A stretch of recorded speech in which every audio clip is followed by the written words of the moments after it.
রেস্টুরেন্টে এসে দেখা হয়ে যায় স্কুল জীবনের বন্ধু নিখিলের সাথে।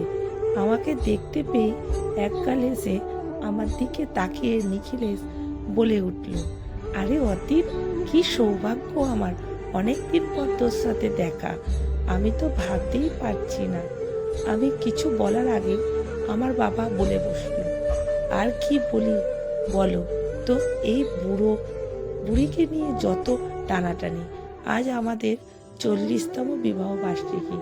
আমার বউমার ইচ্ছা হয়েছে আজ আমাদের নিয়ে ওই যে কি বলে ক্যান্ডেল লাইট ডিনার, ওটাই করাবে। সেই জন্য টানতে টানতে নিয়ে এলো এত দূর। তুমি বলো তো, সেই বয়স কি আছে আমাদের? আপনার বৌমা তো ঠিকই করেছে, তাই তো আপনজনদের নিয়ে চলে এসেছে আমার আপনজনে। নিখিলেশ এমন কথা শুনে থমকে যায়, তারপর জিজ্ঞাসা করে, তোর আপনজন মানে? হ্যাঁ, এটা তো আমারই রেস্টুরেন্ট, আমি নাম দিয়েছি আপনজন। তোর নিজের রেস্টুরেন্ট? তুই তো ভালো জব করতিস না? সে তো কবেই ছেড়ে দিয়েছি। আসলে আমার অনেক দিনই ইচ্ছে ছিল একটা রেস্টুরেন্ট খোলার, তাই চাকরি ছেড়ে দিলাম। আচ্ছা শোন, কাকু কাকিমা সবাইকে নিয়ে ভেতরে যা, আমি সমস্ত ব্যবস্থা করে দিচ্ছি। নিখিলেশের কথা মতো আমরা ভিতরে যাই। নিখিলেশের অমায়িক ব্যবহারে মুগ্ধ হয়ে কেউ পারে না। নিখিলেশকে দেখে স্কুল জীবনের কত কথাই মনে পড়ে গেল। আমরা ভালো বন্ধু ছিলাম স্কুলে, কলেজে এসে আলাদা হয়ে গেলাম। আমি সায়েন্সের স্টুডেন্ট আর ও ছিল কমার্সের।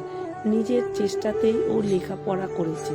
শুনেছিলাম ছোটবেলায় একটা বাইক অ্যাক্সিডেন্টে ওর বাবা মা মারা যান। জেঠুর কাছে মানুষ, আগে ওর সাথে প্রায় দেখা হতো আমার। চাকরি পাবার পর থেকে যোগাযোগটা কমে গেল, কিন্তু বন্ধুত্বের সেই টানটা আজও সমানভাবে রয়েছে। কিন্তু চাকরি ছেড়ে রেস্টুরেন্ট করতে গেলে কেন, সেটাই তখন ভাবছিলাম। রেস্টুরেন্টের ডিনারে সেরে নিয়ে বাবা মা তো ভীষণ তৃপ্তি করে খেয়েছে। রেস্টুরেন্টে এসে বাবা মা যে কি পরিমাণে খুশি হয়েছে সেটা বলে বোঝাতে পারবো না।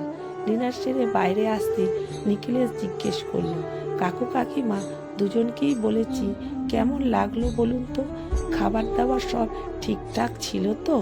মার সঙ্গে সঙ্গে বলে উঠল, খুব তৃপ্তি করে খেলাম বাবা। সবাই তো তোমার বৌমার জন্য। ভাগ্যিস বৌমা নিয়ে এলো আমাদের, আর তোমাকে বলেছি তোমার আপনজনে এসে তুমি আমাদের আপনজন হয়ে গেলে। প্রত্যেকটা রান্না খুব ভালো হয়েছে। তারপর মা বাবাকে গাড়িতে বসিয়ে দিয়ে মৌলিকে বলি, তুমি মা বাবাকে নিয়ে গাড়িতে তৎক্ষণাৎ বসো, আমি বিলটা মিটিয়ে দিয়ে আসছি। মৌলি অর্থাৎ আমার স্ত্রী বিল মেটাতে গিয়ে বিলটা হাতে নিয়ে দেখছি আর ভাবছি, এত কম টাকা মাত্র বিল হয়েছে, মনে হচ্ছে হিসেবে কোথাও ভুল হচ্ছে। ভালো করে আরও একবার চোখে বুলিয়ে নিয়ে নিখিলেশকে বললাম, বিলটা একটু চেক করে দেখ তো নিখিলেশ, মনে হচ্ছে কিছু একটা ভুল হয়েছে। নিখিলেশ বিলটা দেখে বলল, না না, ঠিকই তো আছে, এত কম টাকা তা বলে? যা বিল হয়েছে তার উপরে 50% ডিসকাউন্ট আছে। সে আবার কি? রেস্টুরেন্টে কিসের ডিসকাউন্ট? আরে আমার আপনজনদের ওপর একটা ছাড় থাকে, এটা ভাবিস না? তুই আমার বন্ধু বলে এই ডিসকাউন্টটা দিয়েছি। আমাদের সব থেকে আপনজন তো আমাদের বাবা মা। আমার রেস্টুরেন্টে যারা বয়স্ক বাবা মার সঙ্গে নিয়ে লাঞ্চ বা ডিনারে আসেন তাদের জন্য এই ছাড়টা। দেখবি বেশিরভাগ মানুষজন রেস্টুরেন্টে আসেন হাজব্যান্ড ওয়াইফ কিংবা হাজব্যান্ড ওয়াইফ বাচ্চা নিয়ে।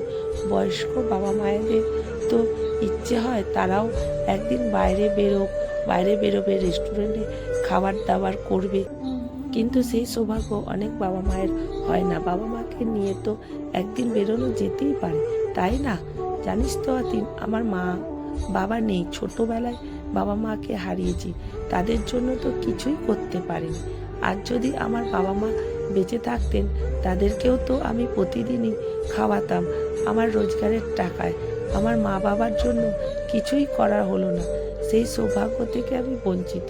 তাতে কি, আমার আপনজনে প্রায় দিনই তোর মতন কেউ না কেউ আসেন বাবা মাকে সঙ্গে নিয়ে, যারা আমার মায়ের মতন, ওদের মধ্যে দিয়ে আমি আমার মা বাবাকে খুঁজে পাই। তাই তো আমার এই ডিসকাউন্টের ব্যবস্থা। বাবা মা এর জন্য চাকরি ছেড়ে দিয়েছি, রেস্টুরেন্ট করেছি। এই কারণেই জীবনে এইটুকু পরম পাওয়া যেন সারা জীবন পেতে পারি আমার জীবনে আপনজনদের থেকে। নিখিলেশের কথাগুলো মন্ত্রমুগ্ধের মতো শুনতে থাকি। রেস্টুরেন্ট খেয়ে যতটা না তৃপ্তি পেলাম, তার থেকে বেশি তৃপ্তি পেলাম নিখিলেশের কথা শুনে।